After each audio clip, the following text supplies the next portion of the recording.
Hey, Fems. I am Violette Ayala. I'm the founder of FemCity, and you're joining me today for Business for Your Soul. I'm very excited to introduce you to our guest for today. Our intention for this time together is to inspire you to go after your dreams. If you have fallen off track a little bit with where you want to be in life, our intention is also to help you guide you back to where you desire. So my wonderful guest today is Shandee Chernow. We are going to talk today about her founding story and how she got to where she is today. We know you're going to find inspiration and motivation along the way. And so I'm so excited that you're joining us. Shandee, thank you so much for joining us today as our guest. Welcome to Business for Your Soul. Thanks so much for having me. And Fems, hello. Hello. So we also live stream it through Facebook. That's why we can see each other. But if you're listening to this on the podcast, if you do want the visual, you can always hop over to facebook.com/FemCity. And today we're going to talk about Shandee's her journey and creating her business and what that was like. And she's also going to share with us some of those vulnerable moments on when sometimes things didn't go as well as planned. And again, our intention is to help you guys realize that you're not alone and that there are always bumps in the road and how we can get back on. So Shandee, share a little bit about your brand and your business for those femmes that don't know who you are. Sure. So I'm the founder of CertiStar. And what we do is we provide software for restaurants to be able to better handle food allergy guests and patrons. So if you have a food allergy or a family member of yours has a food allergy or a friend, you probably know exactly how it is in restaurants when you go out to eat and you try to order something that's super safe. It takes a lot of time and you may feel like a burden or there's some stigma around it. And while restaurants try to do their absolute best to keep people as safe as possible and as well as possible, we have a technology that allows that to be super duper simple and easy and quick and takes the burden off of both sides of the conversation, which makes everybody's lives a little bit easier. That's amazing. And so how did you even come up with that? That's such an out of the box thought. I would have never, ever, and I have food allergies, by the way. I'm allergic to shellfish, unfortunately. So I love that. How did you even start creating that? How did that idea come to you? Yeah, so I have food allergies too, and they were adult onset. So my first one showed up when I was 28. So I have enjoyed all of the things that I'm allergic to for my entire life. When I was 28, I woke up one morning with a huge lower lip. Like I looked like I had gotten punched by Mike Tyson at some time in the middle of the night. I can't even explain to you. It was ridiculous. And I took a picture of it and texted it to my dad on my flip phone at the time. And he called me and said, number one, delete that picture. No one ever needs to see that. And number two, you have a food allergy. You need to go figure out what that is. Turns out the first one was pork. A little bit out of the box and an extra special challenge to deal with when dining out. So I'm also allergic to shellfish, peanuts, and tree nuts, which are a little bit easier, if you will. But basically what happened is that I was selling software. So a lot of my life was going out, traveling, taking people out to breakfast or to lunch or to dinner or to drinks. And what I was doing was in an effort to minimize that kind of burdensome conversation, I didn't want my business meal to be about my food allergies. So I would always arrive early, 30 or 45 minutes early, figure out who my server was going to be, where we were going to be sitting, have the big long conversation, and then kind of swear that person to secrecy and then go back out to the hostess stand as though I just arrived, right? And so then we could have our business meal in total normalcy, if you will, and yet I still felt safe and well taken care of and cared for, kind of behind the scenes, but my customers never needed to know about that. Right. I love how you combined the passion, your purpose, and also your experience and your skills. I love how your business really, you brought all of your worlds together into this, because a lot of times we have femmes that ask, like, how do I make my business, how do I create a business with my passion or my purpose or my intent, and even like the skills that they have. I think your story is a perfect example of how you can leverage what you've learned in the past, and also your personal experiences, and then make the world a better place. So very, very purposeful in the way that you created that. Yeah, so I love. My background is in software and in big data and queries. And so it turns out that if you look at someone's list of food allergies and then the list of all the ingredients that are on someone's menu and how they combine those into dishes, it's really just a big data problem. And so I was a bit uniquely situated to solve that. So I thought, okay, this is a huge pain in the neck. It takes a ton of time away from, everything, including for the restaurant, right? I'm a big pain in the neck for them too, because I'm showing up so early, having to have this conversation. There's got to be a better way. Right. You already have some love coming. Nicole says you're amazing. This is such an important and needed software for every single restaurant to have. Alejandro is giving a little clap.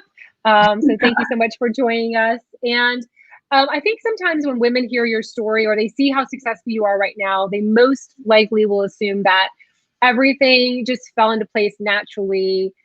You had no hiccups in the road, that you had this idea and you were like, boom, boom, boom, and like everything fell into place just perfectly. And so I wanted to ask you, were there some moments while you were launching this app that things didn't go as planned? There are moments every single day that things did not go as planned. Literally every day, right? I mean, that's just kind of the nature of the beast. And, I know that you started your first business super young. I didn't have an entrepreneurial career, right?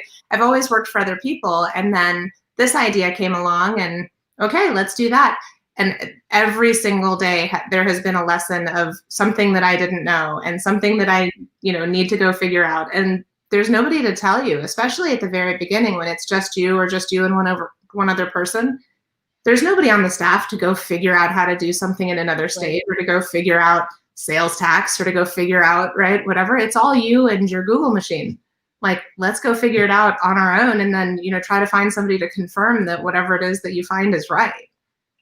So, finding out that hiring people who know things that you don't know is important was great, right? Like I don't know anything about PR. I don't know anything about marketing. I don't know anything about HR. I don't know anything about, IT. Am I capable of making my computer go? Sure. But, policies and procedures and making everything kind of, uniform and useful for other people, I don't know anything. Right.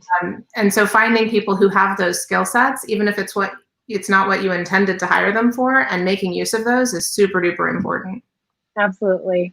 I love that you shared like hiring the best people, because that's another question that we get a lot from the community is that when do you start hiring? And I think a lot of times we start, I know that when we start businesses, we literally have every hat, right? Every hat. So how we're wearing. And I just want to highlight and kind of give exclamation points that you shared every day there was something that didn't go as planned every day. And I think that's the reality of starting a business is that every day, if you go in with that mindset, like something will not probably fall into place today as I expect it to.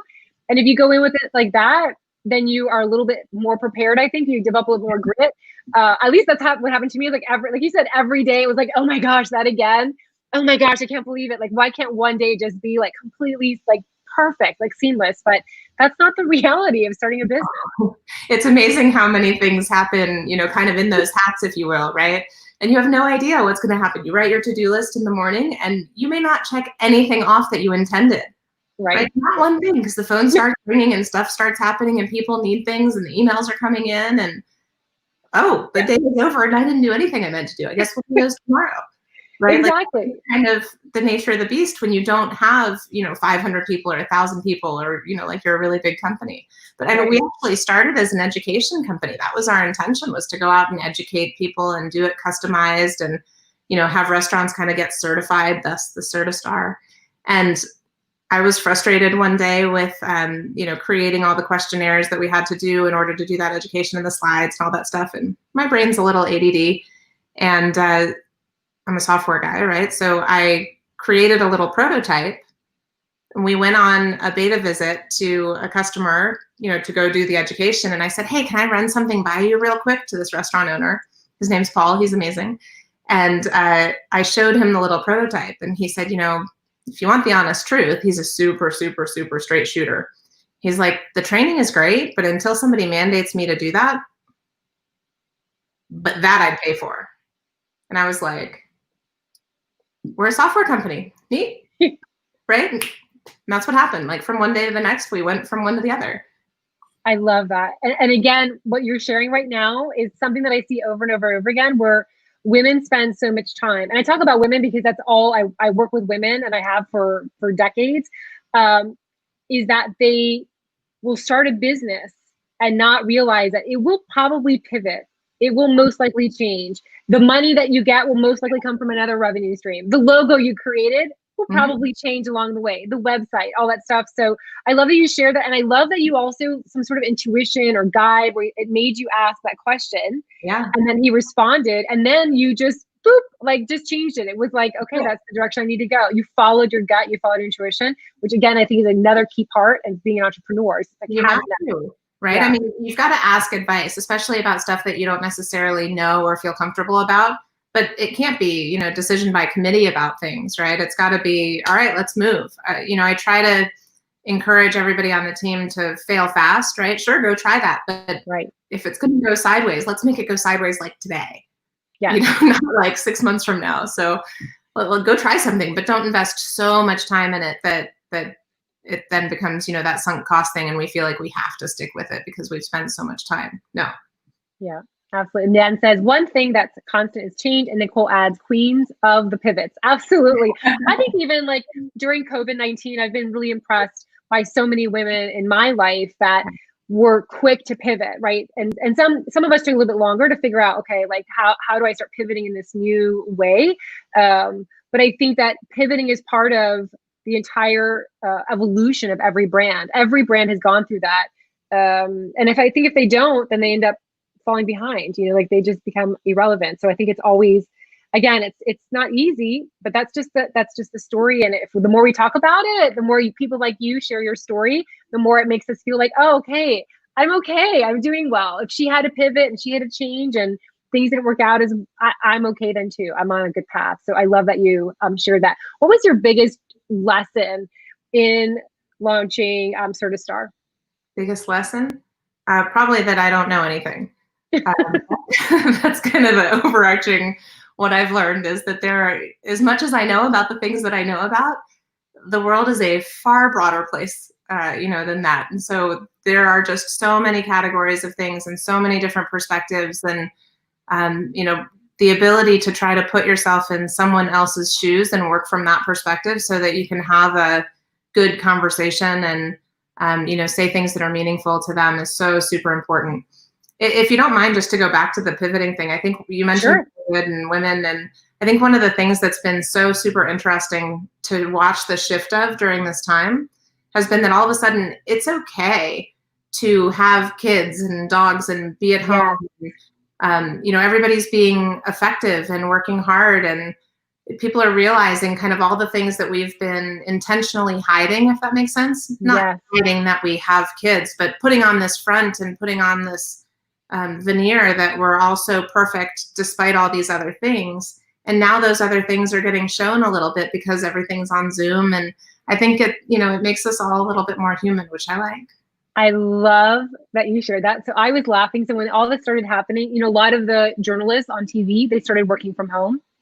And of course, we remember the guy that was like, you know, with a child that came in a couple years ago that she sat and, you know, he was like one of the commentators for like, I think BBC. So, you know, I think back about that and how funny that was. But I loved that a lot of these people just shifted so fast, and then they didn't have the opportunity to like work on the lighting, work on the angles. They didn't know how to do their hair. The backdrop, you know, had a bar, you know, some of them were empty bottles of wine or liquor or whatever. Like everything was just so real.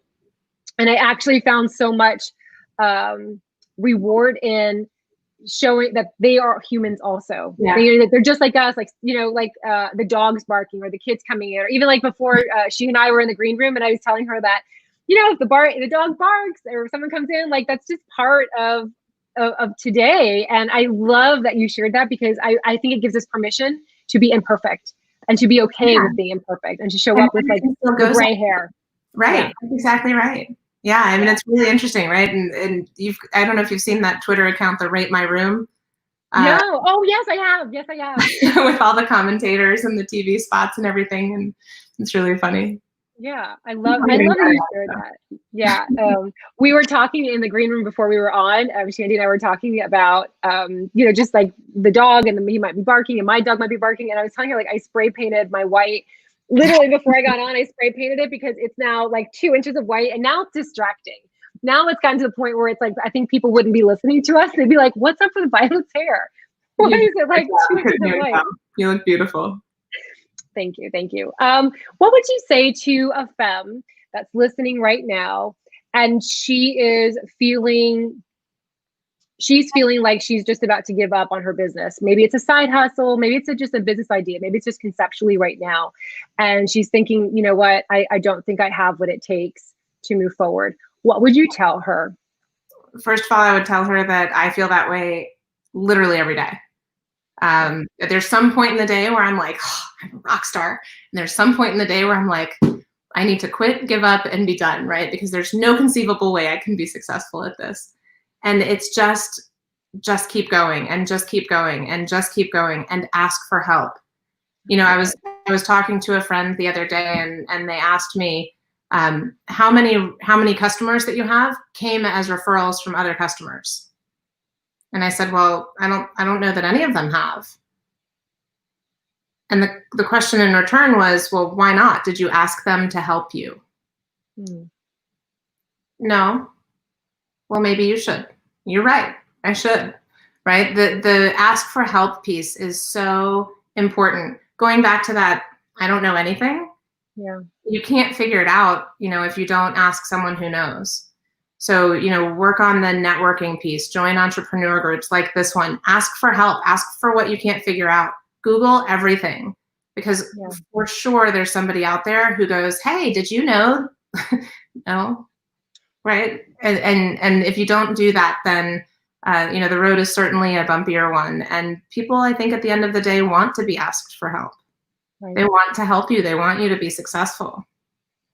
I love that you shared that. Yeah, I don't know why along the way we felt it was bad to ask for help. I don't know where. Like, I don't know if it was like maybe when we were younger and we raised our hand or we asked for help in a homework. Like, I don't know why that even became part of like our behavior of like being embarrassed to ask for help or even asking like for leads or affiliates like you mentioned. I don't understand. And by the way, big successful people have not made it there on their own. They've done it because they had the support of their family or their friends, or they had people that were like, hey, I know that person, I'll send you an introduction. I mean, we know that to be true with every entrepreneurial story, that it's always about the network that you have. Well, so and keeping the people around who tell you when you're wrong. Yes. Right? I mean, I would much rather. Like that guy that you mentioned. Like you were like, hey, this and that. And he was like, no. Yeah, this and that. And that was what, I mean, that was perfect that you heard that. I'm sure it didn't feel the best. I'm sure you were like, you know, oh my gosh, but thanks for pointing out my failures. I appreciate it. Yeah. Exactly. So yeah, absolutely. I think that's a great, that is, you have a whole bunch of love coming in.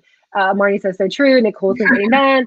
Alejandro says teamwork makes the dream work. And Kelly says, yay. So yeah, I think that's a really good takeaway from this, is that to ask for help. I know part of the FemCity curriculum is when we end our networking, there's a part where you have to ask for help. It's part of the curriculum. Like you're forced to ask someone for help. And I do that because so many of us will not do it unless we're pressured to then, okay, I guess if I have to ask for help, if Violet's pressuring me, I guess help me like my Instagram post, you know, or comment, you know, on my Facebook things, or like my fan page or whatever it is. So Nicole says, such important, vulnerable parts of entrepreneurship. We all need to keep asking for help more. So good, so good, so good, so good. Any final tips, anything that you want to share with us? Well, I would say, you know, to all the femmes out there, if there's something you need help with that I could help with, please let me know. And if there's something that you could help me with, I'm more than open to that too. Exactly. And that's reciprocal. And again, going back to what you said, like as you help others, it is very comforting, and it feels so good to be a part of somebody else's success. It feels really good. And as you help others succeed, they too, just like you asked, you know, like it's reciprocal, it's karmic for us to help each other and say, wow, you know what, Shandee sent me that lead or that referral or that contact, or she offered, you know what, I'm going to totally share her thing, her post, or I'm going to totally send her an introduction with this journalist or whatever it is. So I love that, because that's part of that collaboration that we collectively can do to help each other out in a bigger way. Absolutely. Oh, and to take care of yourself, right? That whole you can't pour from an empty bucket thing. It's hard to remember to take time. It doesn't feel like there's enough hours in the day, right? But you have to take time. Yeah. To take care of yourself. Absolutely. That's one thing I learned when I was with, when I owned a publicity company years and years ago. I used to do environmental initiatives, and I worked for a client that was like 24/7. And I ended up getting like high blood pressure. I was like, I had palpitations, anxiety, like chest pain. It was horrible. And that was when I realized like it needs to be a meeting in my calendar every day. And it's a meeting. I would never tell someone it's Pilates class or when it's spin class, I'm going to go for my walk, down the street and back. It is a meeting because it's a meeting with myself. But that has made, I started doing that, gosh, probably 9 years ago. And my anxiety went away. My pre-diabetes went away. My high blood pressure went away. Everything, like it was life-changing. And I think I'm a better human, by the way. Like, I think I'm kinder and nicer because I'm spending an hour a day just, doing some self-care. So anyway, that's a whole other conversation. Couldn't do it more. For me, it was a tub of mint chocolate chip ice cream. And out of that came this like great marketing idea that I don't know that would have happened otherwise. I love that. We should do a whole entire podcast just on that. The story of ice cream, how it changed my life. Some days ice cream is the self-care. Some days it's Pilates, right? You know what? That's balance. That's like, you have to, I've been known to dip into a couple of chocolate bars or a couple pints of ice cream. There is nothing wrong with that. But anyway, I am so happy that we chatted today. Again, you have so much love coming in through our feed right now. How can Femmes find you, follow your journey, and help you along the way? Sure. So you can always call us at 833-EAT-SAFE. And our website and all of our social media are at CertiStar. So CertiStar. So CertiStar.com or at CertiStar on any of the socials. Awesome. I love this. Thank you so much. This is amazing. And look, the dog was quiet. My kids didn't come in. The UPS guy didn't show up. Like, it's all good. And I didn't lose connection. By the way, I lost connection 10 minutes before we were supposed to meet. I was panicking. No Wi-Fi at all. I was like, okay. Like, hopefully it works. So I'm so happy. Thank you. It all worked out. Good to talk to you. Thank you. Bye, everyone. Bye.